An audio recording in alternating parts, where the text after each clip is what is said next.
So, Joe Yeah. Hoekstrom, man, you're a computer guru tonight, I No, see. not at all, dude. I'm not at all a computer guru, but like I said, I've been on Skype so much lately. I've been teaching guitar lessons regularly, like 30 people a week. So I'm on Skype like nonstop right now. So I know the program pretty well just from being on there. Although there's not much to know. It's very simple. Yeah, You're on there for a day and you've got to figure it out. you just got to work hard on it and work a lot on it. Joel, you got a great album. This one's That coming out February. It's Running Games. The artwork is great. The promo video, which we've just seen last week, I think it was. Yeah, really for the you mean the song sampler or for Finish Line? You mean? Finish line. Yeah. Oh, cool. Yeah, the animation video. Yeah, Yeah. awesome. Thank you so much, man. I appreciate it.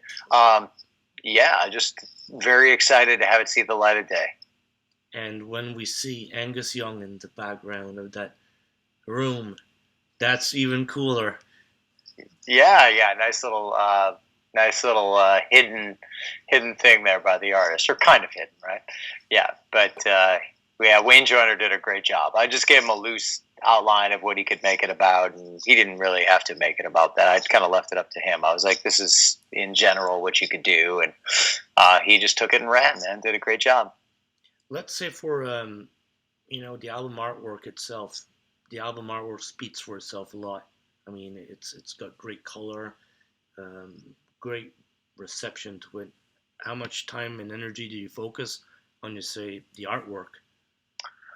I mean, I usually let people do their own thing with it. So the graphic artist Chris Robinson, she did a great job with it. I just kind of she's somebody I've seen known online for a while, and I've seen some of the stuff she's done. I'm like, wow, it looks great. You know, some of the albums that she's done. She's not working nonstop with people right now, so I thought it's great. Somebody new that's doing an awesome job. So hit her up, and yeah, she did a great job. I think it's really cool. It's unique. And working with Vinny Appice, or Appice, I should say, the same. Yeah, yeah, We know who they are, and yeah. playing with his unique style. Did you see an involvement in your playing with him versus other drummers that you play? Because he does have a unique way of playing. Well, just knowing that Vinny's going to play on this stuff has me write a certain way, right? I mean, that inspires like the Dio-ish riffs, and Vinny likes riffs with space in it. So take like the riff for Fantasy, like the verse that da da ba da. That's Vinny's kind of thing, or Heart Attack in the verse da da. Yeah, Right, just a simple guitar riff and let the bass and da da. Right, so he's into that kind of stuff. He likes having some room to play. So yeah, he definitely inspires the material and the way I write the album to begin with. Just keeping him in mind. and there it shows the grooves also in it, and the style, and you're playing great on this album. Your guitar tone really sounds good in stereo, as always, and Oh, thanks. Yeah, I went with it's pretty thick. I did two rhythms on each side, so it's okay, every rhythm, every all the main rhythms are quadrupled and just really big and yeah. we put them a little more up front on this one than I did on Dying to Live. The guitar was a little more in the background. The drums were really loud on Dying to Live, and then this one we put the rhythm guitars a little more forward. Now, Joel, you've been doing some great quarantine stuff, online. I have to say, anytime we see you on it, we know there's something special coming on, and you've kept yourself super busy.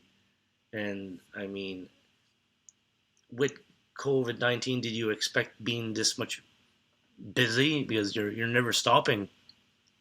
I Yeah, I don't know. I mean, I guess so because there's always things you can work on. So yeah, I mean, if anything, I wish I had more time.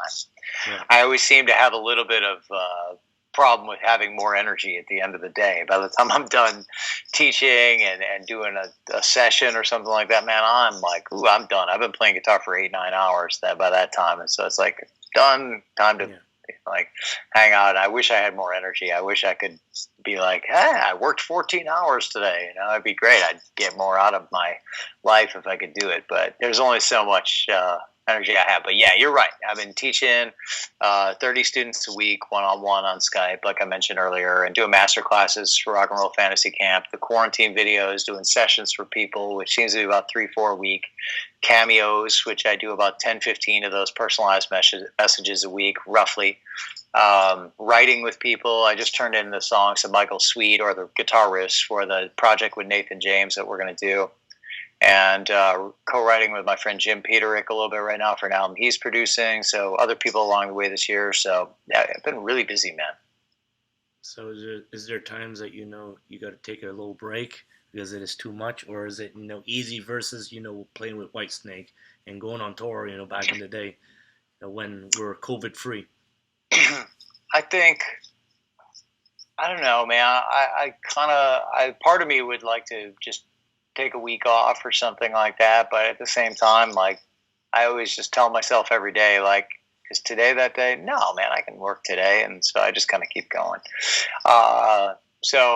That definitely fits in line with my philosophy, and that's kind of pulling me through all this stuff. I'm just trying to be productive every day. That's so much better than kind of sitting around and focusing on what I don't have right now. Like, if I sit around the whole time and go, man, no touring, like, what's the point, right? So much better to just be like, look, what can I get done? And then, I'm sort of treating it, as crazy as it sounds, as though we'll never tour again. Right. And then that way I just am able to stay focused on what's happening right now. And then if and when we tour, I'll be very happy and pleasantly surprised, right? But in the meantime, nothing wrong with treating it like it's never coming back and just going after and trying to make the most out of what's going on right now. That's a better mindset for me, at least. Joel, do you have a checklist of what you need to do in a week? Because, being so busy, how do you keep yourself organized? Well, the teaching thing is all on a schedule. That's weekly, and everybody's got their time, so that kind of plays itself, so to speak. And from there, I usually have a list of, like, these are the things that I need to get done this week. And honestly, most of those happen on the 2 days where I don't teach. Like, okay, these are the days that are in the clear, and I'm not going to be sitting teaching for 6 hours. So let me go ahead and try and get these things done in that downtime. That's cool. And for going back on the new album that's coming out in February, 12th of February, how much time did you concentrate on, mixing and mixing the album, let's say, compared to, recording it? Because was it all mostly like, let's take more time in mixing it, or to make the sounds like it is? Mm-hmm. Yeah, I drive Chris Collier kind of crazy. Thank God he's a friend of mine and a nice guy. Because basically every time he gives me a mix, I usually make a list of things that I wish were different and have to tweak. And I'm kind of a pain in the ass with that. I tend to be real detail oriented and real, like, talking about the smallest things that probably will only make a difference to me in the end. But he's a good sport, and he indulges me. And we've known each other now for a while, so he knows it's coming from me. Anyway, with that, I like it. For me, that's a lot of fun. And especially with a guy like Chris, he does it quickly. So if you have an idea, he can. In fact, we even did a couple virtual mixes on this where I could hear the mix in real time, and I would make these crazy suggestions, and boom, you just have it done like nothing. He's. I think David Coverdale calls him a sonic sushi chef. Man, he's just like, okay, done. Let's check this out. So he's real quick. Should be fun to work with, and not waste time. That's awesome. Yeah, definitely. It's nice to have somebody really efficient and somebody who's, I guess, willing to, like, audition your ideas. So, and then understands if maybe I'd go for something with them and then it's not right, and then sorry, man, I led you down a bad path. So he's cool with everything with it. Well, let me just say your album's sounding great, and promo videos do matter, I think, because the people do watch them and do enjoy them. And this cartoon promo video for Finish Line is great. Oh, thank you so much. Yeah, it's something different. I think it's fun. It's something I've always wanted to do, have an animated video. Since my instrumental stuff, I think my second album, I kind of wanted to do a full-length animation video to it inquired with some artists back then, but it was from back then. It was 2003, so technology is catching up to the point where you can do some of that stuff and not have it be completely insane, right? I Yeah. mean, I think they worked really hard to do the one song, but really glad. I think Wayne Joyner did a great job. Joel Hoekstra, thank you so much for taking time with me tonight and this bad internet connection from my end. But yeah, Oh, appreciate it.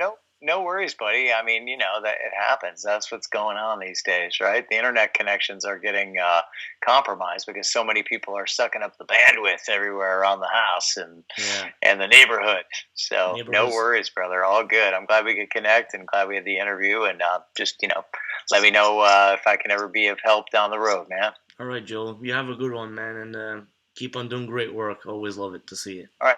Cheers. Thank you so much. It's wonderful to speak. Bye. All right. Have a good one. Two. Okay.